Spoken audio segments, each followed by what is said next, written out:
Ok. Alors, Hanouka, c'est tous les ans une fête magnifique. Mais vu qu'elle est tellement fine dans ses messages et dans son sens, que c'est toujours très difficile de comprendre qu'est-ce qu'on fait quand on allume ces bougies de Hanouka. Qu'est-ce qu'il y a par derrière? Heureusement qu'il y a les beignets qui arrivent et qui complètent un petit peu cette ambiance. Parce que sinon, en allumant les bougies de Hanouka, on dit, et après quoi? Ok, on a allumé. Alors c'est sûr que le départ, c'est les Hodot ou les Hallel. On veut remercier Hachem et le louer sur les miracles qu'il nous a fait. Mais le sens profond de la fête, il est très très profond. Il a plusieurs niveaux. C'est quoi le sens profond de la fête de Hanouka? On va toucher à quelques points. Il y a, qu'est-ce qu'ils ont fait les Grecs au Béné Israël? Le Rambam écrit qu'ils les ont fait beaucoup souffrir. Mais le problème essentiel, c'était quoi? Ils ne voulaient pas laisser les Bnei Israël faire la Torah et les mitzvot. On est d'accord? Ils n'ont pas cherché à les tuer, ils n'ont pas cherché à détruire le Beth Amikdash, ils n'ont pas jeté les huiles. Ils ne voulaient pas que les Bnei Israël servent à Kadosh Baruch Hu. Alors on sait très bien le Midrash qui dit qu'il leur a interdit le Shabbat, Chodesh et Brit Mila. D'accord? Shabbat, Chodesh et Brit Mila. Shabbat, c'est au 7e jour. Brit Mila, c'est au 8e jour. Et Rosh Chodesh, il y a quelque chose de particulier qui les dérangeait dans l'histoire de Rosh Chodesh. Si on a le temps, on va expliquer. Mais voilà. Ensuite, ils n'ont pas détruit le Beth Amikdash, mais par-dessous, Shlosha Asar Pratzot. Ils ont fait 13 cassures dans le Beth Amikdash. 13 ouvertures pour qu'on puisse rentrer dans le Beth Amikdash. Et nous dit le Maharal de Prague que le Hechal, c'est la gematria de Hechal, c'est combien? He, Chaf, Lamed. C'est combien? 20, 30, hein? Ça fait 50. He, ça fait 5. Hein? Le Echal, hein, c'est, si on le met avec un Yud, c'est 65. Yavan, c'est 66. Bina, c'est 67. Les Yevanim ont réussi à être plus forts que le Echal. Le Echal, c'est la salle principale du Beth Amikdash. Mais ils n'ont pas réussi à être plus forts que le Kodesh HaKodashim. Pour défendre et aller contre les Yevanim, fallait être au niveau de Kodesh HaKodashim, ce qu'on appelle la Bina, Bina, la sagesse divine. Il fallait que les Bnei Israël reviennent à un niveau qui est supérieur aux Grecs. Donc, ils ont pas jeté les huiles du Beth Amikdash, ils les ont juste rendus impurs. Ils leur ont dit, vous voulez allumer. Mais ils ont voulu enlever la pureté. Ils ont eu un combat particulier contre la Ménorah. Hein? On voit que le combat était autour des huiles. Un combat particulier autour de la Ménorah. Il y a, par exemple, l'histoire qui est racontée dans la Gemara, que les Grecs nous ont imposé de traduire la Torah en grec. En grec. Ils ont réuni, Talma et Amelech, il a réuni 70 Chachamim, il les a mis dans des salles différentes, et il leur a demandé de traduire la Torah. Et il y a eu un miracle que tous les 70, d'abord ils ont traduit la même Torah. Ils n'ont pas donné de traductions différentes. Mais ils devaient faire des changements. Tout simplement, par exemple, la femme du roi, elle s'appelait Arnevet. Arnevet, c'est le lapin. Et le lapin, il est impur dans la Torah. Donc, fallait pas marquer traduire le lapin, parce qu'il aurait dit qu'on parle de sa femme et qu'elle est impure. Donc, ils ont traduit, ils ont dit celui qui a beaucoup de pieds, Marbé Raglaïm, par exemple. Donc, ils ont fait comme ça des changements, et le miracle a fait que les 70 ont fait les mêmes changements. Mais quand même, la Gemara a dit que ce jour-là, où ils ont traduit la Torah en araméen, le monde est devenu obscur. Il y a eu de l'obscurité qui est descendue dans le monde, et ce jour-là a été dur au peuple d'Israël, comme le jour où il y a eu la faute du veau d'or. Comme le jour où il y a eu la faute du veau d'or. Qu'est-ce qu'il y avait de tellement grave dans ce que les Grecs voulaient faire? dans ce qu'ils voulaient que la Torah soit traduite en araméen. Qu'est-ce qu'il y avait de tellement grave? Et pourquoi eux voulaient qu'elle soit traduite? Quel intérêt? Pourquoi il fallait tellement traduire la Torah? On a aussi cette Gemara qui dit que les Grecs, ils ont forcé les Juifs à écrire sur la corne du taureau, de prendre le taureau, et d'écrire sur la corne. Vous savez qu'est-ce qu'il leur ont dit d'écrire? En lanu chelek beloke Israël. On n'a plus de part, on n'a plus à voir avec le Dieu d'Israël. Pourquoi sur la corne du taureau? Le Maharal de Prague, par exemple, il dit que le taureau fait référence au veau d'or. Au veau d'or. Et en fait, il voulait que les Bnei Israël disent qu'à partir du moment du veau d'or, ils ont perdu la connexion avec Akadosh Baruch Hu. Comme on essayait de dire dans beaucoup de générations qu'à partir du veau d'or, la présence divine a été enlevée du peuple d'Israël. Et qui a témoigné que c'est faux? C'était la Ménorah. La Ménorah, il y avait une bougie qui restait tout le temps allumée pour témoigner que Dieu réside dans le peuple d'Israël. Donc on voit qu'en même temps, il voulait rappeler le veau d'or et que les Bnei Israël arrivent et pensent qu'ils n'ont plus de part en Akadosh Baruch Hu. Et en même temps, la Ménorah qui vient témoigner cette présence divine, il voulait l'enlever du peuple d'Israël. Donc, ils étaient contre la Ménorah, ils étaient le taureau. Alors, il y a d'autres explications pourquoi le taureau. Beaucoup expliquent parce que le juif, quand il va au travail, il a tout le temps avec lui la pensée vers Akadosh Baruch Hu. Et eux, ils voulaient séparer ça. Tout ça, j'introduis un peu tous ces midrashim sur l'histoire des Grecs pour qu'on essaye un petit peu de comprendre qu'est-ce qui s'est passé exactement avec les Grecs. Pourquoi ils étaient contre Rosh Chodesh? Parce que Rosh Chodesh... Calendrier. Comment? C'est notre calendrier, c'est reconnaître un calendrier spécial, c'est notre identité. C'est D'accord. notre point de repère. Ok. Début du mois. Mais le Maharal, il a l'air de dire qu'ils n'étaient pas contre qu'on garde des choses à nous, mais tout ce qui nous relie à Kadosh Baruch Hu, ça les dérangeait. Eux, ils ont développé une grande sagesse. Et ça les dérangeait pas que les Juifs aussi aient une grande sagesse, mais pas qu'ils disent qu'ils sont supérieurs à eux. Et nous, de quoi on est supérieurs? Dans ce qu'on dit, que toutes les nations sont gérées par des anges, et nous, on est gérés direct par Dieu. Que nous, tout ce qu'on fait, c'est relié avec une présence divine. Que dans chaque chose qu'on fait, il faut que ça brille. Il faut qu'il y ait de la pureté, parce que sans ça, elle n'a pas la présence divine. Et Rosh Chodesh, ça montrait la force des Chachamim. Ça montrait la force des Chachamim. Et un juif ne se relie pas à la Torah et à Dieu sans passer par les Chachamim, par les sages du peuple d'Israël. Les Chachamim, qu'est-ce qu'ils font? Ils arrivent, ils font le calcul du calendrier et ils rajoutent des mois. Et les mois, ça change tout. Arrive Pessah, si tu manges de la matzah, c'est la faute tu manges du pain, c'est le faute le plus grave au monde. On vient, on rajoute un mois dans l'année, qu'est-ce qui se passe? Tu manges le mois après Purim, tu manges du pain.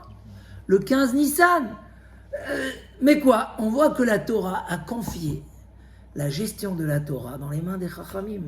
Et ça va même plus loin que ça. Parce qu'il y a des choses, et je ne vais pas rentrer dans les détails, que la nature contre. Par exemple, un enfant a 3 ans, avant 3 ans. Et quand tu repousses d'un mois, les règles de la nature vont changer. La Gemara prouve qu'il peut y avoir des effets physiques parce que l'enfant, il n'a pas eu encore 3 ans, puisque d'après les règles, on a repoussé d'un mois. Donc la force des Chachamim, c'est quelque chose d'incroyable. Nous, dans le peuple d'Israël, c'est énorme. On ne fait pas un mariage en disant, voilà, c'est bon, ils ont dit oui, alors ils sont mariés. Non, nous, il y a des règles. Et même après que tu as fait le mariage, qu'est-ce que tu dis? Kedat Moshe ve Israël. Mon mariage est confié selon la loi de Moshe et Israël. C'est incroyable. Et quand on a appris ce matin dans la Gemara que des fois les Chachamim ils disent ce mariage il saute rétroactivement, il n'est pas valable. Comment tu peux annuler un mariage? Mais c'est énorme.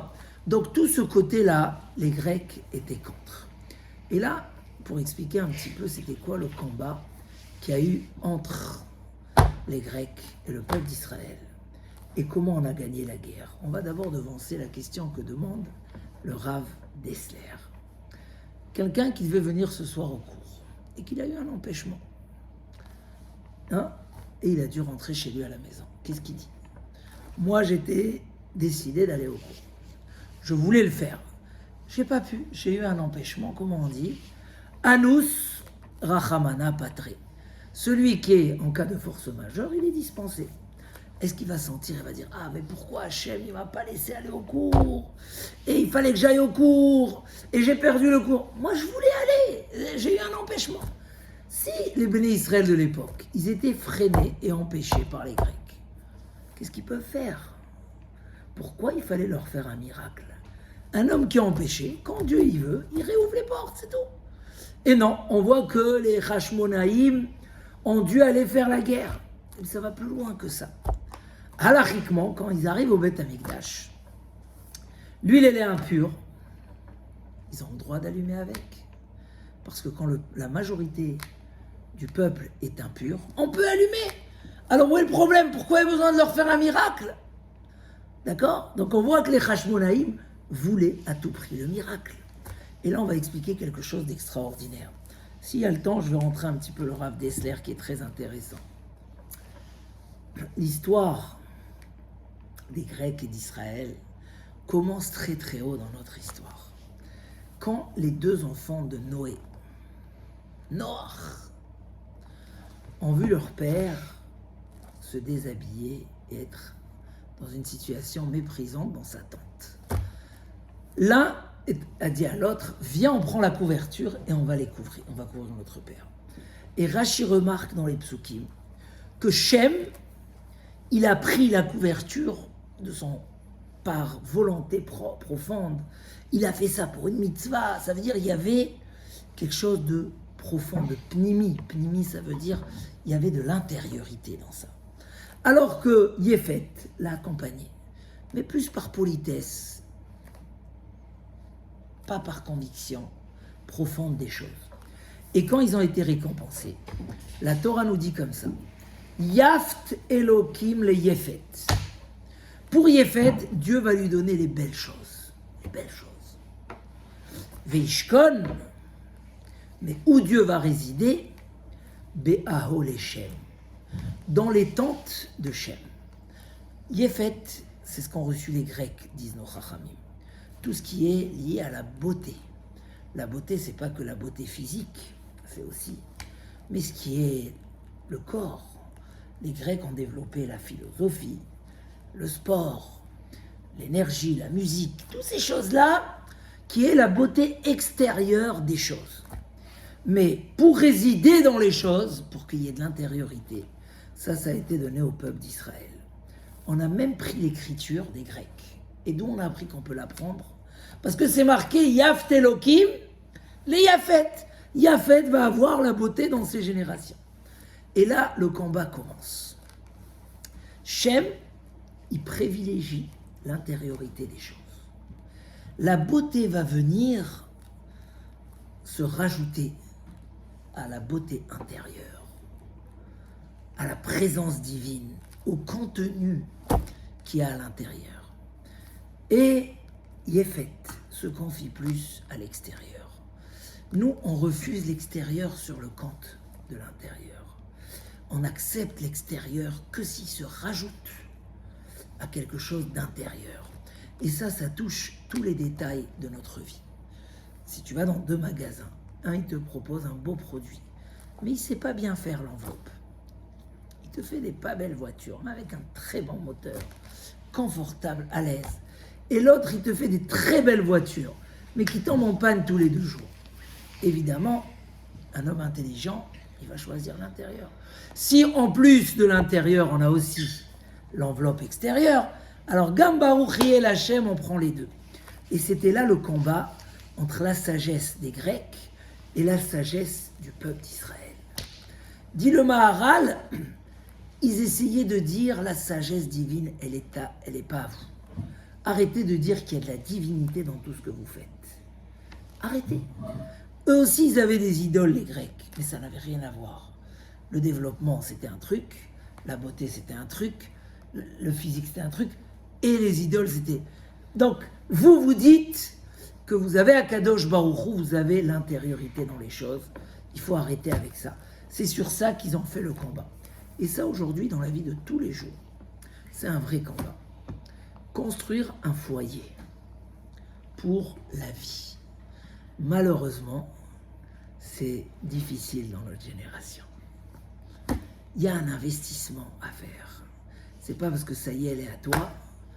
Une fois, ils ont raconté, quelqu'un a raconté, des goïms qui vivaient ensemble des années sans se marier, tout allait bien. Le jour où ils se sont mariés, 3 mois après, ils ont divorcé, ils se sont séparés pour la vie. Pourquoi ? Pourquoi après qu'ils se marient, alors que 10 ans, il n'a pas eu besoin de se marier, tout allait bien.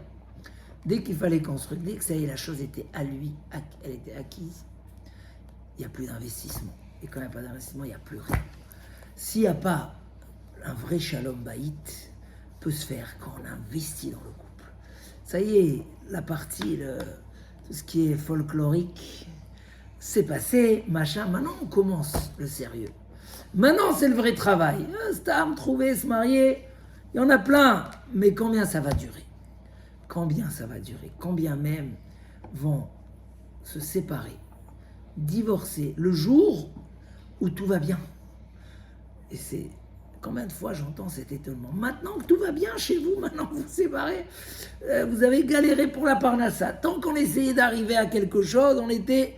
Le jour où tout va bien, c'est là où ça va plus. Pourquoi ? Parce que quand c'est que l'enveloppe, c'est comme ça. C'est qu'il y a des problèmes dans l'enveloppe. C'est que le jour où tu l'as ouverte, tu vois qu'il n'y a rien à l'intérieur, tu la jettes à la poubelle. Si on n'est que sur l'enveloppe, il n'y a pas de continuité. Le shalom, c'est la présence divine. Shrina shrouya benehem. Dans le couple, il y a le yud et le ke et le he. Zachou shrina benehem. S'ils ont mérité, il y a la présence divine.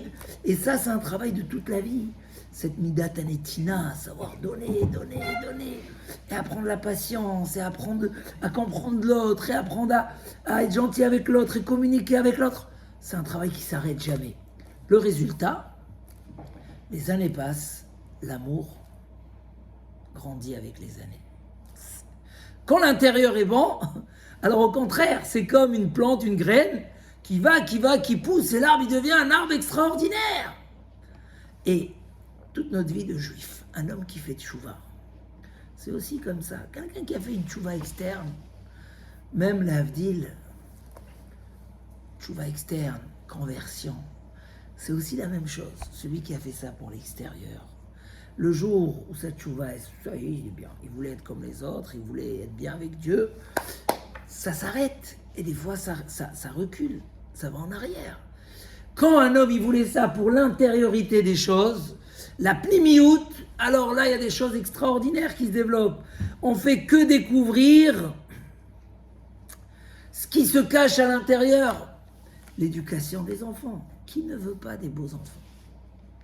C'est notre rêve, c'est notre bonheur. Ah, les enfants. Mais un jour, les gens, ils n'en peuvent plus. Ça leur prend la tête. Il n'y a plus les nerfs. Il faut une patience. Chaque année, c'est une autre crise. Et la folie de quand il commence à... Mais pour celui il plante l'arbre, il sait que l'arbre, il a besoin d'être arrosé, des fois plus, des fois moins. C'est un investissement. On investit. Et ça, c'est ce que Shem, il a pris. Shem, il a pris quand il a vu l'histoire. Il n'a pas dit, bon, allez, il a dit, il y a ici quelque chose, un scandale qui est en train de se passer, il y a quelque chose d'hyper grave.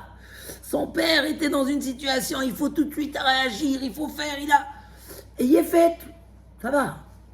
Bon, l'essentiel, c'est de combler la situation, on continue. Comment on dit, la Gemara dit que quand il n'y a pas le shalom à la maison, alors il y a le feu qui brûle à la place. Hein, vous savez, on enlève le yud et le he. Quand on enlève le yud du nom du mari, le he du nom de la femme, ça fait esh. Il y a du feu. Ish, isha, tu enlèves les... Et quand tu laisses le yud et le he, c'est yud ke. Il y a l'intériorité, où il n'y a pas la... Combien de fois on dit aux gens, attention, ça va pas chez toi, il y a le feu qui brûle, bientôt ça va percer la table et ça va brûler. Et les gens n'ont pas la patience, ils n'ont pas... Non, ils laissent des choses. Et là, c'est esh. C'était ça le combat profond. C'est que nous, dans le clan Israël, on veut la lumière divine dans tout ce qu'on fait. On veut la shrina, le shalom. C'est pas un shalom comme ça, on s'entend bien. On s'entend bien jusqu'au jour où on s'entend plus. On s'entend bien tant que tout ça sert mes intérêts. Mais quand ça me demande du travail et un investissement, c'est difficile.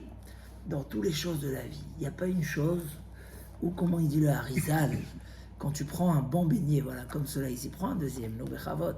Quand tu prends un beignet, tu prends un beignet, il dit, il y a un danger dans ce beignet-là. Parce que le beignet, il va te rendre matérialiste. Il y a un Yetzerara dedans. Mais quand tu fais la bracha dessus, tu as retiré le côté négatif, tu as réveillé cette étincelle spirituelle qu'il y a dans le beignet, et au contraire, le beignet, il devient constructif pour toi. Tu as mis à Kadosh Baruch Hu dans chaque chose. La lumière de la Ménorah, ça symbolisait le côté secret de la Torah. Même dans la Torah, il y a des niveaux. Le côté secret de la Torah. Le côté secret de la Torah chez Béal Pé, la lumière qui sort. Il y a la fiole, il y a l'huile. Tant que ça brille pas, ça sert à rien. Il faut l'allumer pour que ça brille. Et même, il faut qu'elle soit pure. Si elle n'est pas pure, c'est pas bon. Les Grecs ont voulu enlever du clan Israël. Quand il leur a dit, Dieu vous a abandonné, rappelez-vous, vous avez fait la faute du veau d'or. C'est quoi? C'est les désespérés de cet attachement divin. Ou tout simplement, comme expliquent les autres, quand vous allez au travail, là-bas au moins, déconnectez-vous d'Hachem, c'est fini. Et chez un juif, ça n'existe pas. Tout ce qu'il fait, c'est relié à la Kedusha. Et là, c'était le combat. Toute la guerre, tout ce qu'il y avait autour, c'était derrière un combat très raffiné. Nous, dans le clan Israël, les Chachamim, tu vois, que ce soit des gens de métiers importants, des gens riches, des médecins, dès qu'ils arrivent à un shiur Torah, c'est plus des médecins, c'est plus des avocats, ils ont oublié tout. Ils sont sur des choses importantes, ils vont écouter le Rav, et on va poser nos questions au Rav. Mais qu'est-ce qu'ils ont tout?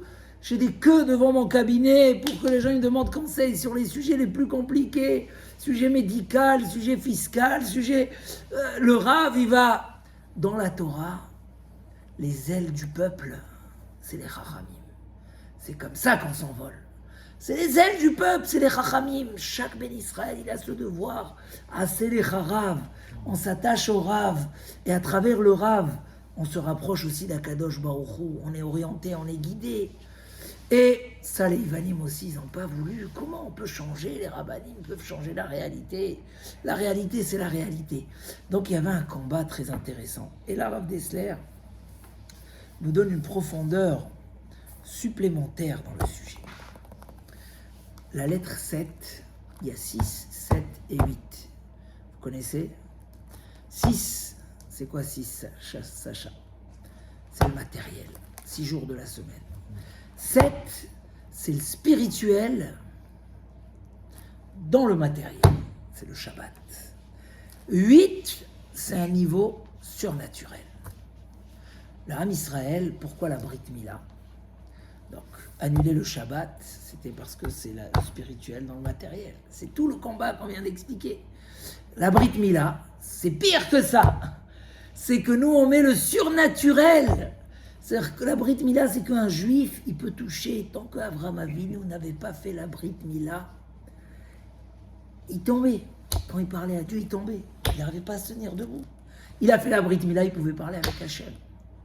Quelqu'un qui garde la pureté du Brit, comme l'a fait Yosef Hatzadik, il touche une dimension divine très très forte. Le surnaturel. Explique le Rav Dessler que c'est qu'avec la sagesse de la Torah qu'on peut arriver. Même le prophète ne peut pas parler tellement de cette sagesse qui est surnaturelle. Le 8, surnaturel. Hanouka, c'est 8 jours. Parce que les Hashmonaïm voulaient retrouver le niveau surnaturel du Ben Israël. Dans le Beth Amikdash, il y avait 10 miracles tous les jours. C'est-à-dire les miracles, c'était le normal. Le surnaturel était dans le naturel. Un Ben Israël, quand il a un problème, tout de suite, il prie à Hachem. Il ne désespère pas. Et là, il nous dit, il amène le secret de Rav Israël Salanter. Les forces profondes qu'il y a dans l'homme, un homme n'est pas conscient de ce qu'il a. Tout ce qu'on utilise toute la journée, c'est nos forces extérieures, mais on a à l'intérieur des forces intérieures incroyables qui sortent. Avant-hier, les gens ils l'ont vu dans le rattrapage des points. Personne n'a compris. Moi, j'ai pas vu, mais il y avait à côté de moi des gens qui parlaient de ça. Comment? Mais des fois, un homme qui est dans un danger, il déclenche des forces surnaturelles. Et ces forces-là, elles sont très profondes. Par exemple, il dit Rav Israël Salanter, un homme, il a un élève excellent, il lui fait que plaisir. C'est son élève, c'est lui qui l'a construit. Et il a un fils rebelle qui lui fait de la peine. Si un jour, il y a un feu à la maison, et il doit commencer par sauver un des deux, qui va sauver d'abord? Il va sauver le fils. Pourquoi? Parce qu'à ce moment-là, qu'est-ce qui ressort? L'intérieur de la personne. Et dans l'intérieur, finalement, il est plus attaché à son fils qu'à n'importe qui d'autre. Ça, c'est la partie profonde des choses. Il dit même une très belle explication, puisqu'on a encore quelques minutes. Il dit, j'ai toujours pas compris, c'est marqué que la Torah nous promet Va'arikoti lachem beracha ad belidai. Je vais vous donner une bénédiction sans fin. Ils disent nos chachamim, c'est quoi sans fin? Alors on vous la souhaite là, en l'honneur de la fête de Hanouka. On souhaite à tous ceux qui sont là au cours, à tous ceux qui sont là sur Zoom, les Chazak qui sont nombreux, une bracha sans fin, ad belidai. Mais quand même, le chachamim dit c'est quoi ad belidai? C'est jusqu'à que vos lèvres vont se fatiguer de dire ça suffit. C'est-à-dire, tellement vous en aurez que je comprends pas pourquoi il faut dire ça suffit. J'ai entendu une fois un juif qui dit ça suffit. Alors ça veut dire quoi? Jusqu'à que vous allez arrêter de dire ça suffit. Alors il explique les choses avec un peu plus de finesse. Des fois un homme, il se sent trop engagé. Si Hachem il me donne encore plus, je vais me sentir trop engagé. Donc il dit ça suffit Hachem, ça j'ai ce qu'il faut. Il veut pas se sentir redevable. Des fois un homme, ça existe aussi. Bon, c'est un grand sujet qu'un homme qui a une vraie reconnaissance, qui n'est pas ingrat, et que des fois il sent que ça y est, il veut pas trop dire merci quand même, il veut pas se sentir trop redevable, donc il dit stop, arrête de me donner. Et c'est un défaut, parce que une annulation devant Hachem, c'est de dire moi je veux rac. C'est comme quelqu'un, on lui dit maintenant tu gagnes plus, il faut donner plus pour la Torah. Il dit non, ça je peux pas. Oui, mais tu voulais gagner plus et le maaser il a augmenté. Il dit non, je donne déjà beaucoup. Ça m'est arrivé. Je donne déjà beaucoup. Oui, mais Hachem il t'a donné encore plus. Dai, ça suffit.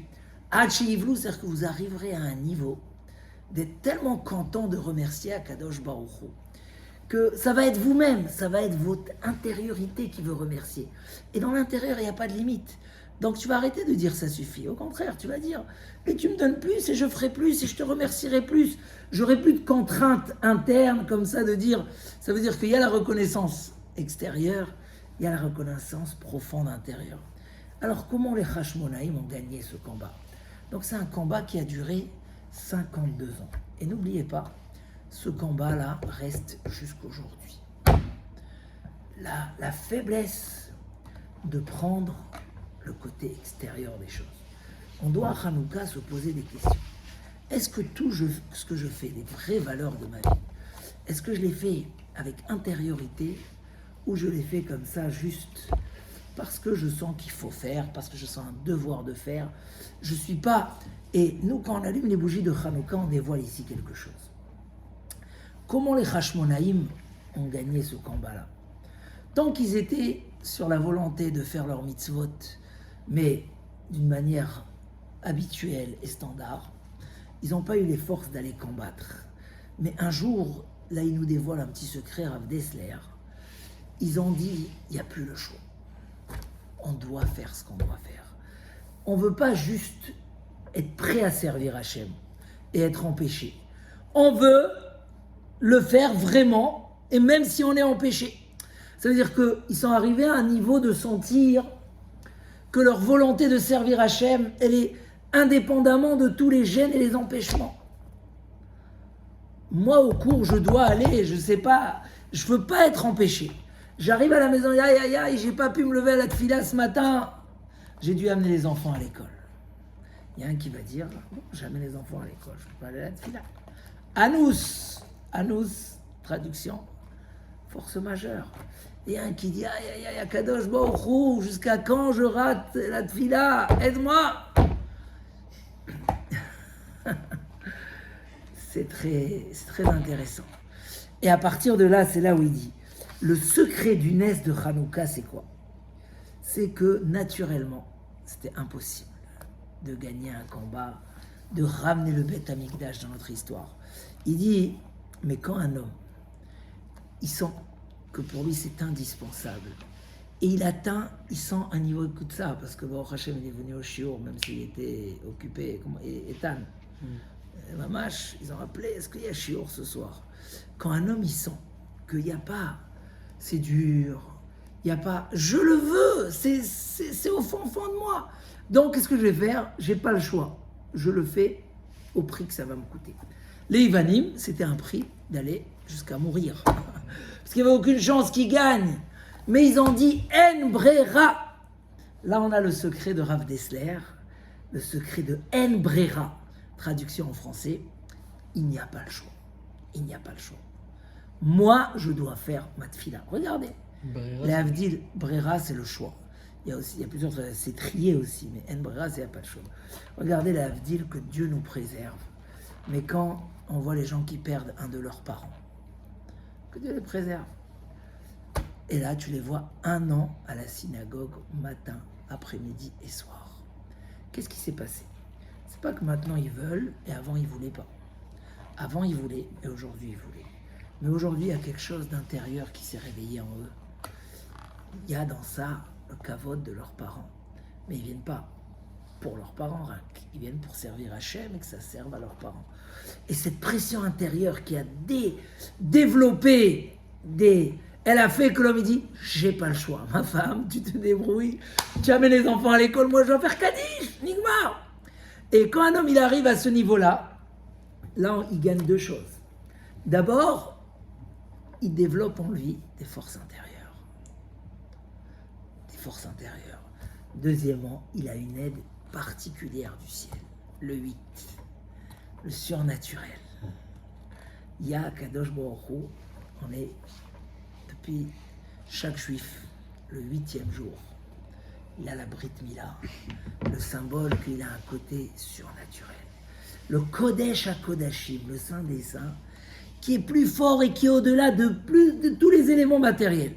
Mais tant que tu es au niveau 7, tant que tu es au niveau du Hechal, c'est le premier niveau de Gdusha, on peut encore te combattre. Quand tu arrives au niveau de Kodesh HaKodashim, tu touches à la pureté, tu as compris l'importance de l'intériorité. Alors là, tu es prêt, tu vas retrouver un amour d'Hachem, une aide du ciel. Il dit les 8 jours de Hanouka nous apprennent que l'éclairage spirituel qui vient du niveau 8, qui éclaire dans notre cœur, quand nous on fait les efforts et on fait tout ce qu'on peut, on dit je fais tout ce qu'on peut, je vais contre ce qui est logique. Alors il y a un miracle qui vient et il nous aide à faire des choses qui sont au-delà de nos capacités. Les difficultés de l'homme qui peuvent l'amener des fois à désespérer, je lis les mots de Rav Dessler, au contraire, devraient encourager le côté têtu de l'homme. J'arrive pas, donc je dois passer à un autre degré. C'est comme quand tu passes de 2 pneus à 4 pneus, parce que tu dis, mais j'arrive pas, je suis obligé de trouver une nouvelle énergie. Et ça, c'est la force du Ham Israël. Azin Sheba Umot. C'est quoi Azin Sheba Umot? Quelqu'un me parlait de son épreuve il y a quelques jours, je lui ai dit, c'est notre histoire du peuple d'Israël. Quand ça devient trop dur, c'est là où on fait l'incroyable. Pardon. C'est là où on fait l'incroyable. Quand un homme il est bloqué par des épreuves, il peut dire, Anous, je suis en cas de force majeure. Il peut dire bien au contraire, c'est maintenant où je vais faire l'annulation complète de moi-même. C'est là où je veux mettre toute la force, toute l'énergie. C'est là où je vais trouver les forces qui arrivent d'un autre niveau. Et c'est là où on réclame à l'homme, on lui dit, monsieur, regarde, il est la Zaken, il a fait comme ça. Il était pauvre, il a étudié la Torah. Rabbi Lazare était très riche, il a quand même étudié la Torah. Yosef était très beau et il a respecté tout là, la pureté de l'homme. Mais qu'est-ce que tu m'amènes des exemples de ces sommités, de ces tzadikim? Chacun doit faire ce qu'il a à faire. Après, il a une aide du ciel qui vient d'un niveau supplémentaire.